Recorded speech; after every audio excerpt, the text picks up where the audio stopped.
છત્તીસગઢમાં ગમખ્વાર અકસ્માત, 9ના મોત. ઊભી રહેલી ટ્રકમાં પિકઅપ વાન ઘૂસી જતા કચ્ચરદાણ.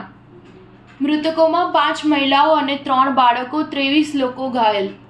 છત્તીસગઢના બેમેતરામાં મોડી રાત્રે એક પિકઅપ વાન ઊભી રહેલી ટ્રક સાથે અથડાઈ હતી.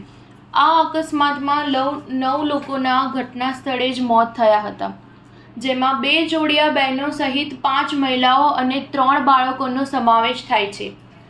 23થી વધુ લોકો ઘાયલ છે. 4 ઘાયલોને રાયપુર એમ્સમાં દાખલ કરવામાં આવ્યા છે, જેમાંથી એકની હાલત ગંભીર છે. આ અકસ્માત બેમેતરા પોલીસ સ્ટેશન વિસ્તારના કાઠિયા ગામમાં થયો હતો. દુર્ઘટના પર દુઃખ વ્યક્ત કરતા સીએમ સાંઈએ મૃતકોના પરિજનો પ્રત્યે સંવેદના વ્યક્ત કરી છે. મળતી માહિતી મુજબ સિમગા નજીક તિરૈયા ગામમાં છઠ્ઠીના કાર્યક્રમમાં હાજરી આપવા માટે 35થી વધુ લોકો પિકઅપમાં સવાર થઈને ગયા હતા. રાત્રે 2:30 વાગ્યાના સુમેરા પરત ફરી રહ્યા હતા, ત્યારે સામેથી આવતા વાહનની લાઇટના કારણે પિકઅપ ચાલક ટ્રકને રોડ પર ઊભેલી જોઈ શક્યો ન હતો અને અકસ્માત સર્જાયો હતો.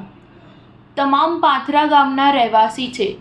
ઘટનાની માહિતી મળતા જ બેમેતરા કલેક્ટર રણવીર શર્મા, એસપી રામકૃષ્ણ સાહુ અને ધારાસભ્ય દીપેશ સાહુ જિલ્લા હોસ્પિટલ પહોંચ્યા હતા.